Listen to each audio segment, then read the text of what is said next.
Hey, what's going on, guys? Welcome to the channel. We have some breaking news. You know what? I'm just going to drop the act for a second because I'm not happy about this. I'm not happy to make this video. I'm not happy to give you my reaction. I'm not happy to give you my prediction. We have some breaking news. For the last month or so, people have been asking, what will be the main event of UFC 289? Where will UFC 289 be? We finally have an answer, unfortunately, because the main event of UFC 289 will be Amanda Nunes versus Julianna Pena 3. The trilogy that absolutely nobody was asking for outside of Julianna Pena. I'm disgusted. It's a slap in the face.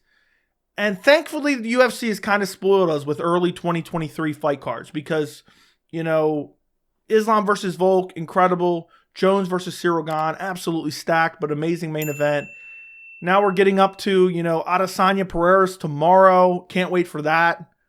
Thank God for that, because otherwise I think I might quit as being an MMA fan, or at least a UFC fan. This is the main event, UFC 289. It will be in Vancouver, Canada. Sorry for you Canadian fans. On June 10th. And what an absolute smack in the face this is. And this is going to be my reaction and my early prediction for this fight. Who wants to see this? And we're going to talk about something, a bigger issue at hand in terms of women's MMA towards the end of this video. But I mean, seriously, who wants to see this fight? Who wants to see this fight? Typically, when you have a dominant decision win, the scorecards are usually 50-45. And what that means is each round was scored a 10-9, okay? That's not the case back at UFC 277 when these two women last fought. There was one scorecard that had it 50-45, which was completely wrong. There was one scorecard that had it 50-44, more accurate, and there was one scorecard that had it 50-43. 50-43 means 2 10-8 rounds. It was utter domination. She had no business even being in there with Amanda Nunes, even though she was technically the champion. What happened here is a series of unfortunate events for us MMA fans. Amanda Nunes started to coast in her career. The UFC now has her as a double champion, fighting up at featherweight, basically fighting blown up bantamweights. She's the double champ. She's beaten everyone. And she got complacent. And she didn't take it seriously against Julianna Pena. And she wins the first round, but she gasses out and gets finished in the second round. So then we have to have a rematch now because basically Julianna Pena, I hate to call it a fluke, but basically it was a fluke win. But again, the Amanda Nunes that showed up, it was Amanda Nunes' fault. It was 100% her fault. The way she showed up, she was going to lose that fight no matter what. So kind of wasn't, but you get my point. So then we get the rematch and we get a 50-43. You know how rare that is to get a 50-43? I'll never forget one of the combinations that Julianna Pena threw. She was moving forward, squared up, just spamming punches, and Nunes just stepped out of the way and just plucked her with a right hand, dropped her. I can't watch this again, guys. This may be the first pay-per-view. I have ordered every pay-per-view, I believe, since 2017, 2018, maybe. And realistically, what I used to do before that, probably since, I'd say 2013, 2014, I ordered 80% of pay-per-views, and then a couple of the bad ones, I would go out and watch them at like Buffalo Wild Wings or something along those lines. But I don't know if I can order this. I don't know if I can stomach this. I don't know if I can watch this. This card better be absolutely stacked with incredible fights. I know a lot of people complain and say, when the UFC takes kind of that month off in January like they have the last 2 years, people are like, no MMA, what am I going to do? I'd rather go a month without MMA than see Amanda Nunes versus Julianna Pena 3 as a main event. I feel so bad. And you know what? I'm just a guy who watches it on TV 99% of the time. I am heartbroken for the Canadian fans. If you're a Canadian fan and was thinking about going to this event, let me know down in the comments.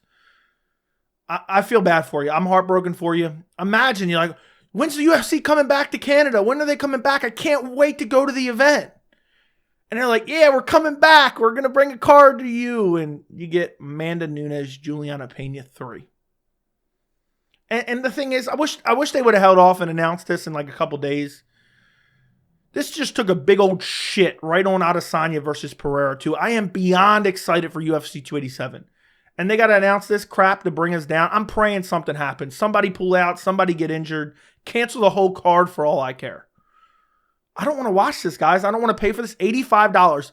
Where I live, if you order a pay-per-view on ESPN Plus, it is $85.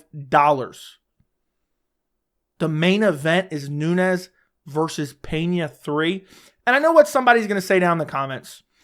Well, who else were they going to give it to? And I was thinking about that myself, because you look at the women's bantamweight rankings. Number 2 is Raquel Pennington. You know, she's straight up garbage. The fact that she's even number 2 is an embarrassment to the division.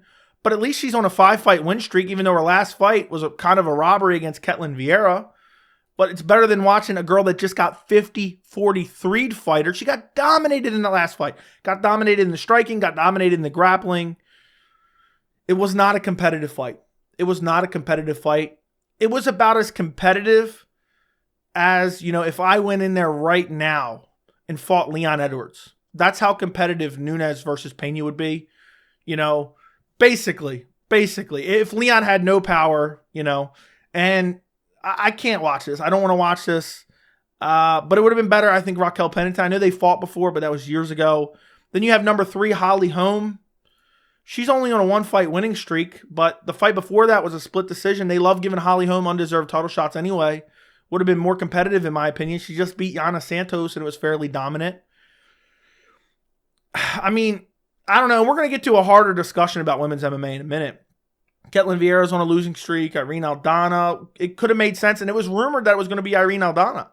But supposedly Nunes didn't want to fight Irene Aldana. Irene Aldana's at least on a 2-fight losing streak, and she's never fought Nunes. It would have been interesting. Mildly interesting, but still not main event worthy. But better than, oh, let's put her against someone she just dominated. What is going on here? What is going on with the UFC? Because Amanda Nunes, I know she's the greatest women's fighter of all time, but you know, to sit here and call her a 2-division champion, at one point in time, you know, right after she beat Chris Cyborg back in 2018, that's legitimate. She beat one of the best at 145 in the women's weight class. But since then, she's fighting blown up bantamweights who the UFC is just paying to go up a weight class. That weight class does not exist. It's just horseshit. And now we got to watch her fight someone she just dominated again. I would have rather seen Holly Holm thrown in there for a rematch.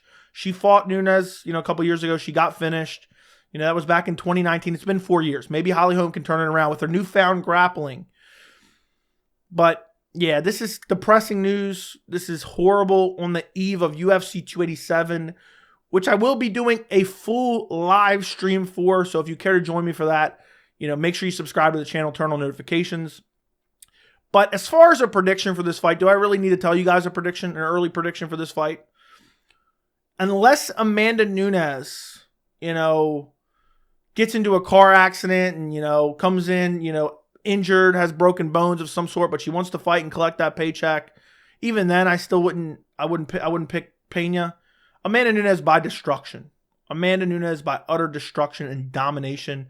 Maybe she'll finish her, maybe she won't, but she will dominate her for every second of this fight. I don't know how, and this is, you know, this is something I've talked about in the past on live streams. Imagine on your resume, you're Julianna Pena's striking coach. Okay? I don't know how anyone looks at Julianna Pena's striking and it's like, yeah, that's damn good. That's damn, yeah, nice mitt work, nice pad work, nice heavy bag work. The striking is atrocious. You know, the wrestling isn't good. She has okay submission game. You know, now we're going to have to hear Joe Rogan yell, she's in real trouble here every time, you know, Nunes takes her down and controls her and Pena throws up half-hearted submissions. We're going to have to hear that the entire UFC 289 main event. But I just think Julianna Pena is not very good. It shows the lack of depth in the women's bantamweight division. And, you know, I basically think Amanda Nunes is going to dominate her and most likely finish her this time around. She said she kind of wanted it to make it last and prove that she, you know, was way better than her. And clearly, she did not take the first fight seriously. So Nunes wins by, you know, whatever she wants, basically. And it's not going to be competitive. It's not going to be interesting. And I may not even order this pay-per-view. Let me know down in the comments if you're going to skip this pay-per-view. But also, this brings us to a little bit of a harder discussion. And this is the UFC's fault. We need to close down the women's bantamweight division and we need to close down the women's featherweight division. First off, the women's featherweight division, non-existent. Close it down right this very second. The women's bantamweight division the UFC needs to develop more talent. They need to be out there looking for new prospects. We've been recycling the same women for the last 5 years. When's the last time we've seen a new women's bantamweight kind of enter the division? It was like, oh, she could be good, you know? It just hasn't existed. It hasn't existed. Close the division down. I mean, imagine Amanda Nunes retires. What, are we going to watch Julianna Pena and Raquel Pennington fight over a belt? That's not even a prelim I want to watch at this point. So just close down the entire division. We don't want women's bantamweight. We don't want women's featherweight. At least women's bantamweight, the UFC needs to try to develop more talent if they want to keep it around. Right now, it's garbage. I mean, Raquel Pennington, Julianna Pena, Holly Holm's decent, but she's like 85 years old at this point. Ketlin Vieira, you know, no finishing ability, no sense of urgency, not super highly skilled by any means. Yana Santos, we just saw what Holly Holm did to her. The division is horrible. Close down the women's bantamweight division. I think you do. Now, I'm not a person that just sits here and perpetually hates on women's MMA. I love the women's strawweight division. Even the women's flyweight division is starting to pick up steam. You got Alexa Grasso, who just won the title over Valentina Shevchenko in a massive upset. You got Manon Fiorot making her way up the ranks. You got Talia Santos, who had a very competitive fight with Valentina Shevchenko. You got Erin Blanchfield making her way up the ranks. You know, I'm not even going to discuss Macy Barber, who just got a robbery decision in her last fight. But you got a lot of interesting prospects in that women's flyweight division. At least we can see a future there, and we can, you know, look at, you know, matchups that'll at least be mildly interesting. Where bantamweight is DOA. I mean, bantamweight is literally dead. And featherweight never existed outside of Nunes and Chris Cyborg. There's never been a true featherweight outside of those two. Everyone else has just been a bantamweight that's been paid to go up a weight class, essentially, and fight for a belt in a division that doesn't exist. Go to the UFC's website. If you disagree with me, go to the UFC's website. Take a look at the women's featherweight rankings. They do not exist. Do you know why they don't exist? Because there's not enough women at 145. I don't even know who's at 145. I couldn't even tell you at this point one other fighter that's fighting at 145 consistently. I don't know. I really don't. So both those divisions got to go. I still love women's strawweight. I mean, Weili Zhang. Who doesn't love watching Weili Zhang fight? She'll probably fight Amanda Lemos next. Maybe they'll put her as the co-main event of UFC 289. I could see that happening. You know, you heard it here first. Breaking news. Weili Zhang versus Amanda Lemos, co-main event of 289. Carla Esparza, number 1. Rose Namajunas, number 2. You know, I'm kind of sour on them too after their recent fight, the rematch they had. But Amanda Lemos, exciting. Jessica Andrade, exciting. Marina Rodriguez, exciting. Yan Xiaonan, exciting. Mackenzie Dern, exciting.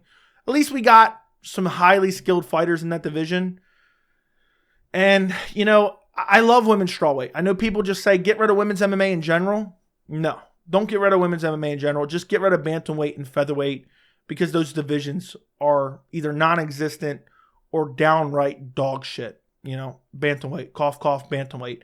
But yeah, guys, I'm sorry that this video is such a downer. Let me know if I'm overreacting. Who are you picking in this fight? Is anybody picking Julianna Pena? But yeah, this ruined my UFC 287 Friday, because it's Friday right now, the day before UFC 287. I'll be doing a live stream for my UFC 287 pre-fight tonight. If you care to join me, I'll be going through my full card predictions. Subscribe to the channel, like the video, and I will talk to you guys later. Thank you so much for watching.